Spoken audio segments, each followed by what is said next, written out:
नमस्कार दोस्तों, मैं हूं आद्या और स्वागत है आप सभी का सिविल्स डेली के daily current affair analysis programme में। तो चलिए बात करते हैं आज की सुर्खियों की, देखते हैं क्या है खास आज के न्यूज में और उनसे करेंगे हम उन न्यूज का एनालिसिस और देखेंगे कि हमारे एग्जाम में कैसे वो इम्पोर्टेंट हो सकता है।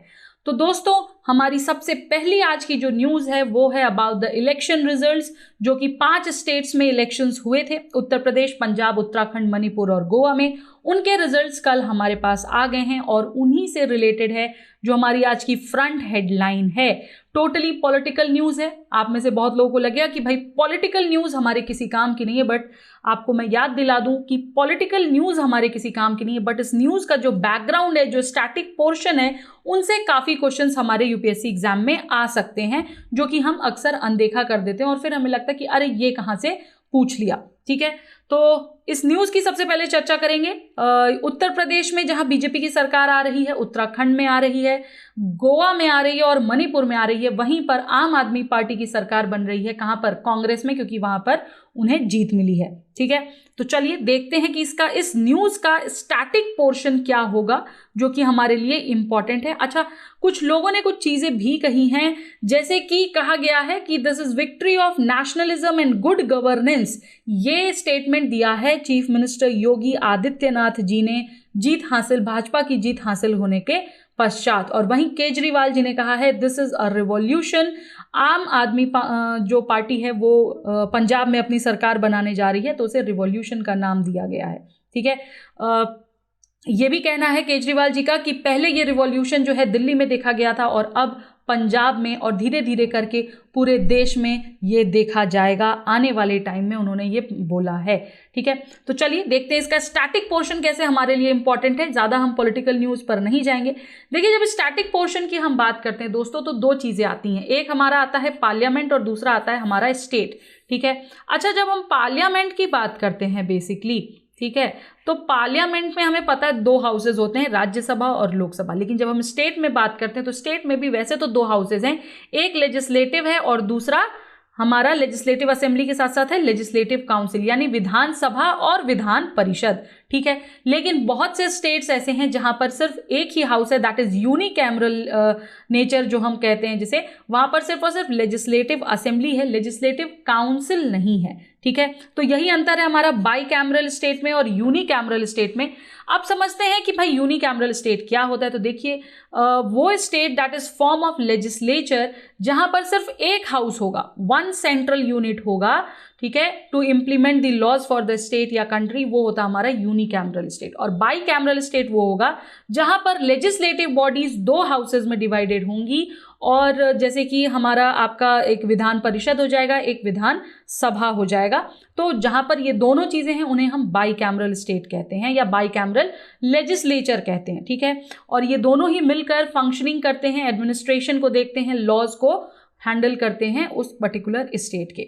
ठीक है, तो ये चीज आपको इंपॉर्टेंट रखनी है। एक क्वेश्चन है आपसे, क्या आप मुझे बता सकते हो इंडिया में at present by cameral state कौन कौन से हैं?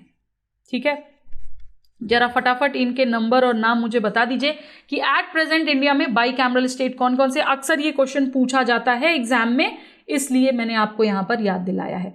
आगे चलते हैं, थोड़ा सा और इस न्यूज़ को समझेंगे। लेजिस्लेटिव असेंबली पर आते हैं, यानी कि विधानसभा। जो इलेक्शंस हुए हैं वो हमारे विधानसभा के ही इलेक्शन रिजल्ट्स हैं, तो ये काफ़ी इंपॉर्टेंट हो जाता है। देखिए, लेजिस्लेटिव असेंबली जो है वो पॉपुलरली इलेक्टेड चैम्बर होता है और ये सेंट्रल पावर माना जाता है स्टेट में। ठीक है, और जो इसकी मैक्सिमम स्ट्रेंथ होती है असेंबली की वो 500 से अधिक नहीं हो सकती है। मिनिमम स्ट्रेंथ जो है वो 60 से कम नहीं हो सकती है। हालांकि कुछ स्टेट्स हैं जो कि स्मॉलर माने जाते हैं, तो इसलिए उन्हें अलाउ किया जाता है फॉर स्मॉलर लेजिस्लेटिव असेंबलीज, जैसे कि सिक्किम हो गया, अरुणाचल प्रदेश हो गया, गोवा हो गया। ठीक है, जो टेरिटोरियल कॉन्स्टिट्यूएंसीज होती हैं उनकी जो डिमार्केशंस होती हैं वो की जाती हैं एज फार एज पॉसिबल उनकी रेशियो ऑफ पॉपुलेशन और ईच कॉन्स्टिट्यूएंसी और नंबर ऑफ सीट्स के आधार पर। ठीक है, और इसके साथ साथ जितने भी जनरल प्रोविजंस होते हैं और स्पेशल प्रोविजंस होते हैं वो सारे रिप्रेजेंटेशन ऑफ SC ST को ध्यान में रखकर लिए जाते हैं। इन केस ऑफ गवर्नर अगर हम बात करें तो ऐसा देखा जाता है कि गवर्नर को अगर लगता है कि भाई यहाँ पर एंग्लो इंडियन कम्युनिटी का रिप्रेजेंटेशन एडिक्वेटली नहीं हो रहा है, तो वो मेंबर्स को नॉमिनेट कर सकते हैं, एक मेंबर को from that community to the assembly. ठीक है, आते हैं नेक्स्ट पर, लेजिस्लेटिव काउंसिल क्या है, यानी विधान परिषद पर। ठीक है, लेजिस्लेटिव काउंसिल जो है इसमें स्टेट्स में होता है और वहां पर not more than 1/3 of the total member of in the legislative assembly of the state रहते हैं, यानी किसी भी केस में 40 से कम लोग नहीं हो सकते वहां पर। ठीक है, और अगर हम बात करें तो जम्मू एंड कश्मीर की, वहाँ की स्ट्रेंथ की जो है वो 36 है, लेकिन वही चीज़ है कि भाई वहाँ की आप पॉपुलेशन और वहाँ की जो एरिया है उसको देख करके किया गया है। और इसको जो है जो ये पूरा सिस्टम ऑफ कंपोजिशन है इस काउंसिल का, ये प्रोवाइड करता है कि कॉन्स्टिट्यूशन इज नॉट फाइनल। ठीक है, जो फाइनल पावर है यहाँ पर वो दी जाती है पार्लियामेंट को, यानी यूनियन की पार्लियामेंट के हाथ में होती है, जो एक्चुअली में लेजिस्लेटिव काउंसिल की पावर्स होती हैं। 60 से 500 मेंबर्स जो हैं, जिन्हें की जो कि विधानसभा में इनकी लिमिट है, मेंबर ऑफ लेजिस्लेटिव असेंबली, जिन्हें हम MLA के नाम से जानते हैं। MLAs और MLCs ये दो चीज़ें होती हैं, राइट। ठीक है, तो MLAs होते हैं विधानसभा जो कि इलेक्ट होकर के आते हैं, और MLCs जो कि ये लगा लीजिए कि इलेक्टेड मेंबर्स होते हैं bye the members of local bodies. ठीक है, तो एक छोटा सा डिफरेंशिएशन देख सकते हैं विधानसभा और विधान परिषद में। विधानसभा में मेंबर्स की लिमिट होती है 60 से 500 तक, जबकि विधान परिषद में it has to be less than 1/3 of the Vidhan Sabha members. जो विधानसभा के मेंबर्स हैं वो डायरेक्टली इलेक्ट किए जाते हैं रेसिडेंट्स ऑफ द स्टेट के द्वारा, हालांकि विधान परिषद में 1/3 members are elected by the members of local bodies, 1/3 are elected by MLAs, 1/12 from teaching and 1/12 from graduates. ठीक है, अच्छा, कोई भी पॉलिटिकल पार्टी जिसके पास मेजॉरिटी वोट है वो विधानसभा में आकर स्टेट गवर्नमेंट की सरकार बना सकती है और अपना चीफ मिनिस्टर चूज कर सकती है। हालांकि जो मेंबर्स हैं जो कि चूज किए जाते हैं विधान परिषद में, उन्हें MLC कहा जाता है। विधानसभा के इलेक्शंस जो हैं वो हर 5 साल पर होते हैं, जबकि विधान परिषद के 6 साल पर, with 1/3 retiring every 2 year, same as Rajya Sabha अगर हम बात करें तो। ठीक है, राज्यसभा के फंक्शंस की तरह यहाँ भी है।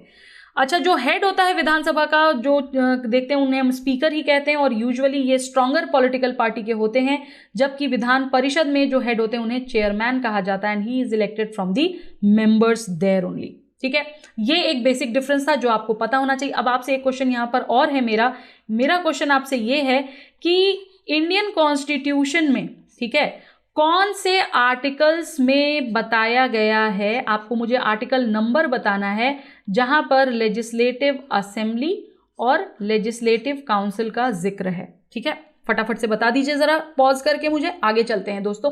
हमारा एक और बहुत इंपॉर्टेंट कॉन्सेप्ट है इसी न्यूज़ का, वो ये है कि डिफरेंस या comparison between the parliament and the state legislature. ठीक है, तो देखिए, अगर हम लेजिस्लेटिव प्रोसीजर्स की बात करें इन दोनों ही उसमें, तो सिर्फ पार्लियामेंट में अगर हम देखें तो लोकसभा में लेजिस्लेटिव प्रोसीजर्स होते हैं, जबकि स्टेट लेजिस्लेचर को अगर हम ध्यान में रखें तो वो LA में यानी लेजिस्लेटिव असेंबली में होते हैं। ठीक है, पार्लियामेंट में जो भी चीज़ें होती हैं that happens only on the recommendation of president.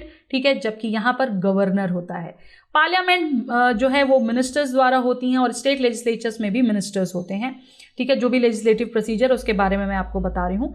Then legislative procedures जो है वो पार्लियामेंट में रिजेक्ट नहीं किए जाते हैं या अमेंड नहीं किए जाते हैं, किसके द्वारा? राज्यसभा द्वारा। ठीक है, और जब हम लोकसभा की बात करेंगे तो उन्हें रिटर्न करना होता है विद इन 14 डेज। अगर कोई बिल जो है वो नहीं वो करना है तो उन्हें लोकसभा को वापस 14 दिन के अंदर भेजना होता है। And same in the legislative assembly भी होती है कि भाई अगर किसी बिल को पास नहीं करना है तो आप उसको वापस भेज सकते हैं टू दी हाउस कि भाई आप इसको रिकंसीडर कर सकते हैं।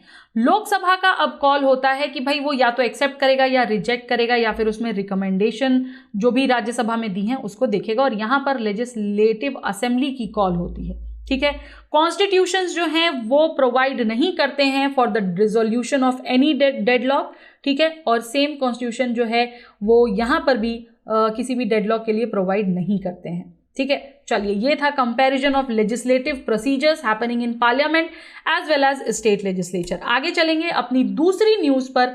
हमारी दूसरी न्यूज़ जो है वो इंडिया जापान आर्मी से रिलेटेड है। यहाँ पर बात की गई है धर्मा गार्जियन एक्सरसाइज की। इंडिया जापान जो है वो बायलैटरल आर्मी एक्सरसाइज है, उसकी धर्मा गार्जियन, उसको कंक्लूड किया गया है बेलगांव में, ठीक है। और यहाँ पर दोनों ही जो देश हैं इंडिया और जापान, इन्होंने शेयर किए हैं अपने एक्सपर्टीज को ऑन एक्सप्लॉइटिंग डिसरप्टिव टेक्नोलॉजीज जैसे कि ड्रोन या फिर एंटी ड्रोन वेपन्स हो गए। जो एम है, जो ऑब्जेक्टिव है इस पूरी एक्सरसाइज का, दैट इज कि एक जॉइंट ट्रेनिंग ऑफ ट्रूप्स हो सके इन काउंटर इंसर्जेंसी या काउंटर टेररिज्म ऑपरेशंस के तहत। दोनों ही देश जो हैं यहाँ पर माउंटेनियस टेरेन्स में जो भी करते हैं वहाँ पर जो है ये जॉइंट एक्सरसाइज की जाएगी। एक्सरसाइज धर्मा गार्जियन क्या है? तो देखिए, एक्सरसाइज धर्मा गार्जियन जो ये एक एनुअल ट्रेनिंग इवेंट है जो कि कंडक्ट किया जाता है भारत में सिंस 2018। स्कोप जो है इसका यही है कि जितने भी प्लाटून हैं लेवल के जॉइंट ट्रेनिंग और हैं उनका ऑपरेशंस जंगल और सेमी अर्बन या अर्बन टेरेन्स में किया जा सके। जो जॉइंट एक्सरसाइज है उसका जो स्केड्यूल है उसके तहत इंटरवेंशन ड्रिल्स आती हैं, रेड ऑन टेररिस्ट हाइडआउट्स आता है, सेमी अर्बन टेरेन में होता है इनकी raids, then combat first aid की बात की जाती है, अनआर्म्ड कॉम्बैट होते हैं, क्लोज क्वार्टर कॉम्बैट फायरिंग होती है जहां दोनों ही साइड्स मिलकर जॉइंटली इन एरियाज में जो है ट्रेन किए जाते हैं। उन्हें प्लानिंग सिखाई जाती है, एग्जीक्यूशन सिखाया जाता है कि कैसे उन्हें ये सारी टैक्टिकल ड्रिल्स को जो है वो एग्जीक्यूट करना है आने वाले टाइम में, और जो भी थ्रेट्स हैं उनको कैसे न्यूट्रलाइज करना है। एक स्पेशल एम्फेसिस दिया जाता है यहाँ पर on the tactical skills to fight global terrorism, ठीक है, कि जो आतंकवाद है उससे निपटने के लिए जो है एक खास प्रकार की एक्सरसाइज इन्हें सिखाई जाती है, स्किल सेट दिया जाता है, ठीक है। तो ये हमारा आर्मी टू आर्मी ऑपरेशन या army to army joint exercise होता है धर्मा गार्जियन, नाम याद रखिएगा। आगे चलते हैं। फैक्ट फाइल्स को अगर हम देखें कि भाई धर्मा गार्जियन की फैक्ट फाइल्स क्या है, तो देखिए जो इसका सबसे पहला एडिशन था वो 2018 में हुआ था at the counter insurgency warfare school Vairengte Mizoram में। इंडिया फ्रॉम 1 नवंबर से 14 नवंबर 2018 तक ये हेल्ड हुआ था। जो पहला Indo Japan bilateral army exercise था उसमें पार्टिसिपेट किया था 6x1 गोरखा राइफल्स ने from the Indian army contingent. जो जापानीज कंटिजेंट था वो रिप्रेजेंट हुआ था by 32 infantry regiment of the Japanese ground self defence force, ठीक है। और एक बहुत इंपॉर्टेंट एम है धर्मा गार्जियन का, वो है कि ये किया जाता है to enhance interoperability between the armies of both the nations, ठीक है। जो बेसिकली कह सकते हैं जो एक्टिविटीज इंक्लूड की जाती हैं एक्सरसाइज में, उनमें जो है ट्रेनिंग तो होती है काउंटर टेररिज्म ऑपरेशंस के अगेंस्ट में, प्लानिंग होती है, एग्जीक्यूशन होता है, ये सारी चीज़ें मैंने आपको बता दी। और अगर हम इंडियन गवर्नमेंट की बात करें तो जो बेनिफिट है इस एक्सरसाइज का, उसका सबसे बड़ा बेनिफिट है that it will help to neutralise जितने भी हमारे इंसर्जेंसीज हैं या टेररिज्म हैं उनसे रिलेटेड जो भी गतिविधियां हो रही हैं उनको न्यूट्रलाइज करने में वॉरफेयर सिनेरियोज में ये हेल्प करेगी, ठीक है। अब आपसे यहाँ पर मेरा एक क्वेश्चन है, क्वेश्चन ये है कि भाई what are the other military exercises between India and Japan, ठीक है, ये आपको मुझे बताना है और कौन कौन सी एक्सरसाइजेस इंडिया और जापान के बीच में होती हैं, ठीक है। चलिए आगे चलते हैं। एक इंपॉर्टेंट अनाउंसमेंट दोस्तों अबाउट फाइंडिंग एकलव्याज। आपके टेस्ट हैं 13 मार्च और 20 मार्च को, तो टेस्ट में अपीयर करिए और स्कॉलरशिप जीतने का मौका आपके हाथ में लग सकता है for the foundation programme UPSC 2023 based on your performance. तो पूरी तैयारी के साथ ये 2 ओपन टेस्ट दीजिएगा। न सिर्फ आप स्कॉलरशिप जीत सकते हैं बल्कि आपको यहाँ पर एक मॉक वाली फील भी आ जाएगी। सिंस ये ओपन टेस्ट है तो आपको पता चलेगा कि भाई आप कहाँ स्टैंड करते हैं, तो ये भी एक बहुत अच्छी चीज़ है, ठीक है। अब आपको कुछ ही दिन बचे हैं प्रीलिम्स एग्जाम में, तो इसको ज़रूर अटेम्प्ट करिएगा और रजिस्टर कर लीजिए अगर अभी तक आपने नहीं किया है तो। चलिए आगे चलते हैं अगली खबर पर। हमारी अगली खबर अगेन डोवल साहब के पास से आ रही है। खबर यह है कि डोवल साहब ने बुलाया है मैरीटाइम कोऑपरेशन को। 5th NSA level talk Colombo security conclave की जो थी वो हेल्ड की गई है मालदीव्स में, ठीक है। तो 5th कोलंबो सिक्योरिटी कॉन्क्लेव का जो एम है वो है to further promote maritime security in the Indian Ocean region, ठीक है। इस पूरे कॉन्क्लेव को इनिशिएट किया था प्रेसिडेंट गोटाबया राजपक्षा जी ने 2011 में, ठीक है। और उस वक्त पर जो है ये सेक्रेटरी थे वहाँ के कोलंबो के मिनिस्ट्री ऑफ डिफेंस के, ठीक है। यहाँ पर जो ये पूरा कन्क्लेव हुआ, ये जो पूरी टॉक हुई है जहाँ पर बात की गई है, यहाँ पर एक रोड मैप पर जो है डिस्कशन हुआ है। वो 5 पॉइंट रोड मैप है जहाँ पर प्राइमरली फोकस जो है वो किया जाएगा मैरीटाइम सिक्योरिटी पर, ठीक है। काउंटर करने की बात की गई है टेररिज्म को, ठीक है। रेडिकलाइजेशन ऑफ साइबर सिक्योरिटी और डिजास्टर रिलीफ। तो जो मुख्य बिंदु हैं वो है हमारा पहला मैरीटाइम सिक्योरिटी, दूसरा टेररिज्म हैंडल करना, तीसरा साइबर सिक्योरिटी और चौथा डिजास्टर रिलीफ का, ठीक है। और रेडिकलाइजेशन का भी 5 मुद्दों पर बात की गई है। जो मेंबर स्टेट्स हैं यहाँ के जो भी मेंबर स्टेट्स हैं, इन्होंने अग्री किया है कि भाई एक रोड मैप प्रोवाइड किया जाएगा जिसमें फर्दर कोऑपरेशन और कोलैबोरेशन की बात हो सके, पिलर्स ऑफ कोऑपरेशन की बात हो सके, ठीक है। तो ये यहाँ पर देखने के लिए काफ़ी इंपॉर्टेंट है कोलंबो सिक्योरिटी कन्क्लेव को, ठीक है। यहाँ पर यही चर्चा हुई है। आगे चलते हैं, थोड़ा सा और समझेंगे। जो रोड मैप बेसिकली डिस्कस किया गया है वहाँ पर मैकेनिज्म्स भी बताए गए हैं for the coordinated responses capacity building की, ठीक है, कि किस प्रकार से हम कोऑपरेट कर सकते हैं, किस प्रकार से हम रिस्पॉन्स दे सकते हैं, हाउ वी कैन स्ट्रेंथनिंग दी, ये कह सकते हैं जो हमारे पिलर्स हैं उन पर, और किस तरीके से इंफॉर्मेशन फ्लो होगा जो भी मेंबर स्टेट्स हैं उनके बीच में, ठीक है।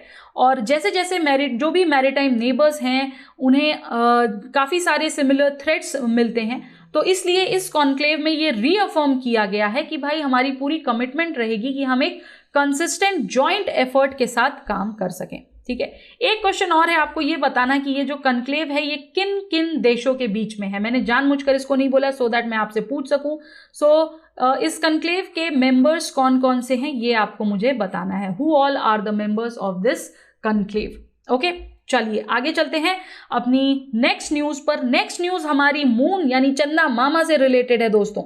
देखिए अभी कुछ दिनों पहले ही जो है ये न्यूज़ आई थी कि मून से जो है एक स्पेस जंक टकराया है और उसने एक नया क्रेटर क्रिएट किया है, ठीक है। एक लेफ्ट ओवर पीस माना गया है इसे स्पेस क्राफ्ट का, जो कि फ्लाई कर रहा था थ्रू स्पेस और उसने हिट किया है सरफेस ऑफ द मून को फ्राइडे को, जो लास्ट फ्राइडे था उस दिन इसने हिट किया था और एक नया क्रेटर बना दिया है मून पर जिसका नाप अगर हम बोलें तो वो लगभग 65 फीट वाइड है, ठीक है, यानी कि 65 फीट चौड़ा है, ठीक है।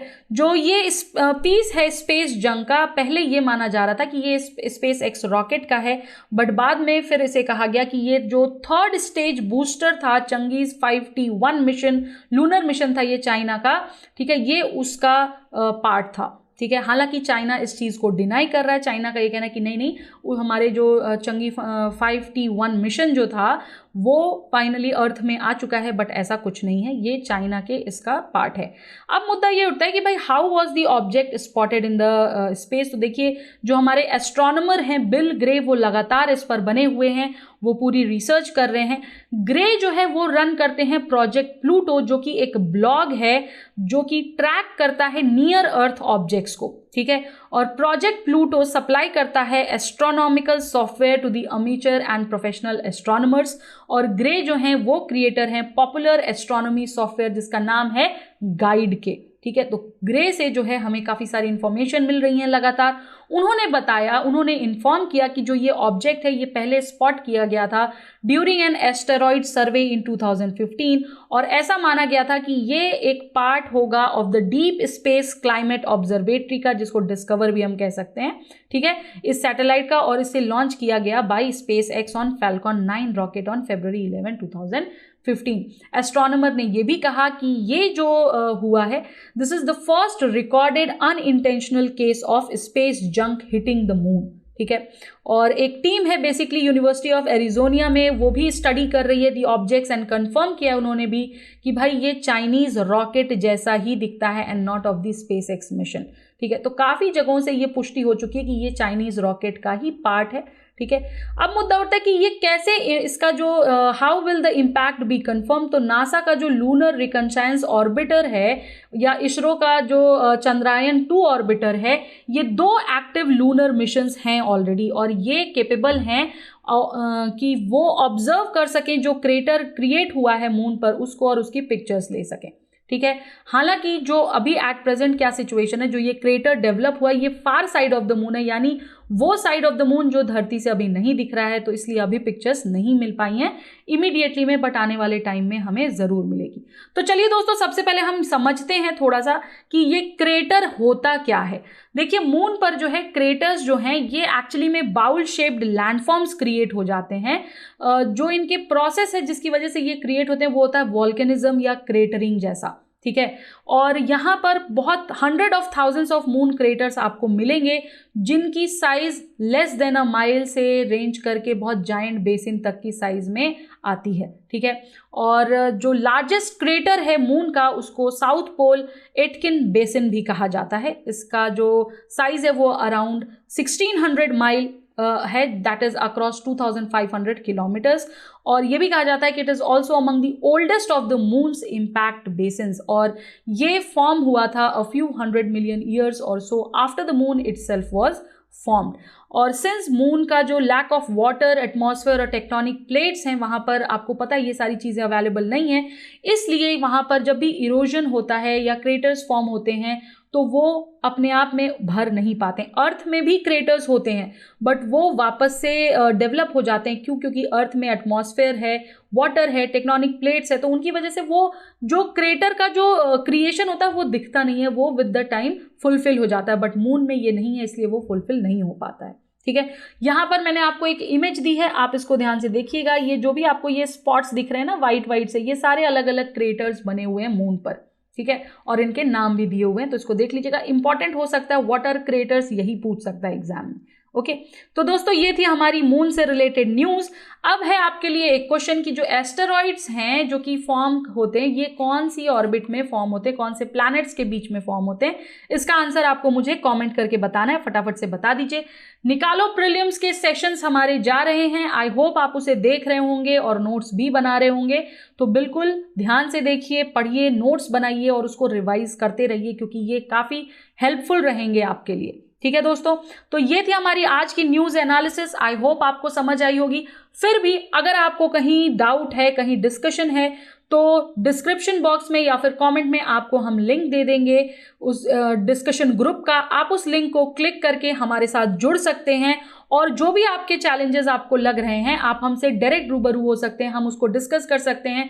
और भी अगर आपकी कोई प्रॉब्लम्स है, जैसे आंसर राइटिंग हो गई, प्रिपरेशन टेक्निक्स हो गई, तो उनको लेकर भी आप हमसे बात कर सकते हैं। तो फटाफट से उस लिंक को क्लिक करिए और वो डिस्कशन ग्रुप ज्वाइन करिए, वहाँ पर हम आपके सारे चैलेंजेस को डिस्ट्रॉय करने की, उसे जीतने की पूरी आपकी मदद करेंगे। ओके दोस्तों, तो आज के लिए इतना ही, नेक्स्ट सेशन में फिर मिलेंगे, तब तक के लिए धन्यवाद, नमस्कार, जय हिंद, जय Bharat. Subscribe to our YouTube channel and press the bell icon on the YouTube app and never miss another update from Civils Daily.